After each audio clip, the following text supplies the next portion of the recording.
الرحمن الرحیم، السلام علیکم ورحمۃ اللہ تعالیٰ وبرکاتہ۔ اطاعت اور غلامی کا فرق ہمارے ہاں بدقسمتی کہنی چاہیے کہ افسوس کرنا چاہیے کہ اطاعت اور غلامی کو سمجھا نہیں گیا۔ اطاعت کر لی گئی، اطاعت کرنی چاہیے والدین کی، شوہر کی، استاد کی، شیخ کی، یعنی ماتحتوں کو اپنے اوپر جو بڑے ہیں ان کی اطاعت کرنی چاہیے، اور والدین کی اطاعت تو فرض ہے، واجب ہے، اور شوہر کی اطاعت بھی واجب ہے، اور بعض صورتوں میں اساتذہ اور شیخ کی اطاعت بھی کسی حد تک واجب تک کے درجے تک پہنچتی ہے۔ تو اس میں ہوتا یہ ہے کہ ہم سے غلطی ہو رہی ہے کہ یا تو اطاعت ہی نہیں ہوگی، اور ہوگی تو غلامی ہوگی۔ ایک ماں کہہ رہی ہے اپنے بچے کو کہ طلاق دو اس کو، ابھی بیوی اس کے بہو کے لیے کہہ رہی ہے، اور وہ جی بچے نے طلاق دے دی۔ بھائی یار تم کچھ سوچو، کیسے تم نے طلاق دے دی؟ تو اس حد تک یعنی غلام ہوں اپنے ماں باپ کے، تو غلامی نہیں ہوتی بھائی ماں باپ کی۔ اسی طرح شوہر صاحب کہہ رہے ہیں، حکم دے رہے ہیں تو بس یہ کرو، بھائی وہ نہیں کرنا اس کو، یا اس کے لیے ضروری نہیں تھا، ضروری نہیں ہے، آپ زبردستی اس پہ تھوپ رہے ہیں اور آپ زبردستی اس پہ فورس کر رہے ہیں، تو یہ چیز غلط ہے۔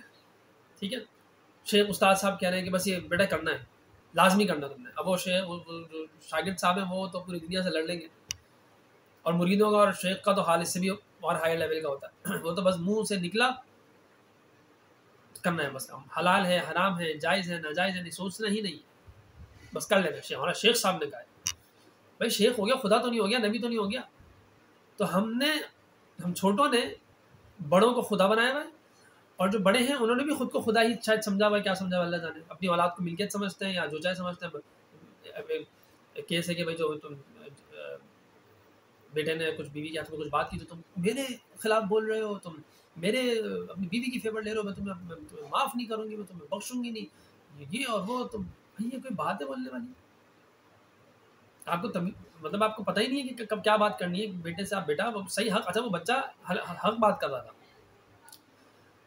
وہی کہہ رہا تھا کہ بھائی آپ وہ تو اپنی بیگم کی سائڈ تو لے رہا تھا، لیکن وہ حق پہ لے رہا تھا، وہ ویسی بہت ظلم کر رہی تھی اس کی ماں، اور کچھ بولتا ہی نہیں تھا۔ ایک دن تھوڑا بولا بھی، تو نے بڑے ادب تمیز سے ہی بولا، لیکن ان کو نہیں برا لگ گیا ان کو، تو برا کیا لگ گیا، اس حد تک باتیں شروع کر دی انہوں نے۔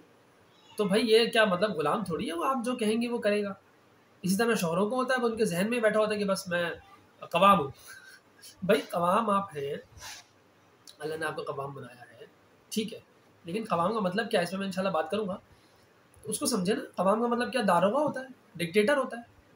اللہ نے آپ کو ذمہ دار بنایا ہے، ایک لفظ میں کہوں تو آپ ذمہ دار ہیں، اور ایک اینگل سے ذمہ دار ہیں، اور ایک اینگل سے آپ سربراہ ہیں۔ بس غلام، آپ آقا یا خدا تو نہیں بن گئے کہ وہ آپ کی غلامی کرے بیوی۔ بس ذرا سا غلامی میں تھوڑی سی اونچ نیچ ہو جائے تو آپ نے اس کو سنا دینی ہے یا طلاق ہی دے دینی ہے۔ بعض لوگ تو اتنے جاہل بھی ہوتے ہیں، استاد ہیں تو ان کو احساس ہی نہیں ہے کہ بھائی شاگرد سے بات کس طرح کرنی ہے، یا کس طرح مطلب پیش آنا ہے۔ وہ خود کو خدا سمجھ بیٹھے ہیں، غلامی بیٹا پانی لو، بیٹا یہ کر لو، بیٹا وہ کر لو، وہ اچھا وہ عقیدت میں کر رہے ہیں۔ تو کہنے کا مقصد ہے کہ یہ چیزیں ٹھیک نہیں ہے۔ اسی طرح پیر مرید، اب پیر مریدوں کو تو حاجی بھی حال ہے۔ خود طارق جمیل صاحب حفظ اللہ تعالیٰ کو سلامت رکھے، انہوں نے ایک بات نہیں کہہ لیں گے، ایک پیر صاحب نے بولا، بیان کرنے بیٹھے تھے، انہوں نے بولا وہ، ابھی صرف یہی لفظ بولا ہے وہ، مرید صاحب بولے سبحان اللہ۔ بھائی کیا سبحان اللہ، اس میں سبحان اللہ کی کیا بات ہے؟ بات ہو دل سے نکلے سبحان اللہ، ٹھیک ہے، یہ کیا سبحان اللہ، پیر صاحب نے بول دیا وہ سبحان اللہ۔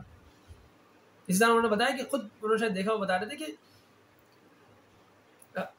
مریدین کھڑے ہوئے اپنے ہاتھوں میں گلاس لے کے ان میں پانی ہو، شیخ صاحب جو ہے وہ تھوکتے ہوئے دارے ان سب کے اندر، مریدین کھڑے ہوئے اس لیے کہ اس میں شیخ صاحب اپنا تھوک ڈالیں گے۔ یار خدا کا خوف ہو سکتا ہے سننے میں عجیب لگ رہا ہو، لیکن یہ ہوتا ہے، لٹرلی ہوتا ہے۔ ہاں جھوٹا پی لیں ان کو بولے حضرت آپ تھوڑا سا پی لیں، دم کر دیں، اس طرح وہ تو سمجھ میں آتا ہے، تھوکنا باقاعدہ۔ ہاں اللہ کے نبی ہیں وہ ان کی شان ہے، ان کا تو لعاب مبارک آب زمزم میں شاید اس کی زیادہ قدر کرنی چاہیے ہمیں، بالکل آنکھوں میں لگائیں اس کو، تو شفا ہی شفا ہے، وہ تو برکت ہی برکت ہے، نور ہی نور ہے، نور نبوت ہے وہ تو، ان کی نور نبوت کی تو بات ہی کیا ہے، نور محمدی ہے، تو مطلب وہ تو شان ہی نرالی ہے نا، اللہم صلی علی محمد وعلی آل محمد، تو وہ تو شان ہی نرالی ہے۔ تو ہم نبی بنائے بیٹھے ہیں اپنے پیروں کو، مرید اپنے اساتذہ کو، شوہروں کو، اور والدین کو بھی سمجھنا چاہیے، اور ہمیں بھی تھوڑا سوچنا چاہیے۔ تو اطاعت ضروری ہے، لازم ہے، واجب ہے، فرض ہے۔ والدین کی اطاعت تو فرض ہے، شوہر کی اطاعت بھی فرض ہے۔ اساتذہ کی اور شیخوں کی اطاعت بعض صورتوں میں واجب کے درجے تک پہنچتی ہے، کرنی چاہیے، لیکن غلامی کسی کی نہیں، سوائے اللہ تعالیٰ کی غلامی کسی کی نہیں، اطاعت بڑوں کی، غلامی کسی کی نہیں بس. اور بلکہ غلامی سے بھی ایک درجہ اوپر ہوتا ہے جسے بندگی کہتے ہیں، تو وہ بندگی ہے، وہ میرے رب کی ہے بس. اللہ تعالیٰ ہی اس کے لائق ہے اور مستحق ہے کہ ہم ان کی بندگی کریں بس. اس کے علاوہ غلامی بندگی نہیں ہوتی بھائی. اطاعت ہے وہ بھی اس حد تک جس حد تک شریعت کے حدود کے اندر ہے، جہاں تک اللہ کا، اللہ کے نبی کا حکم ہے بس، اس سے باہر تو وہ بھی جائز نہیں ہے.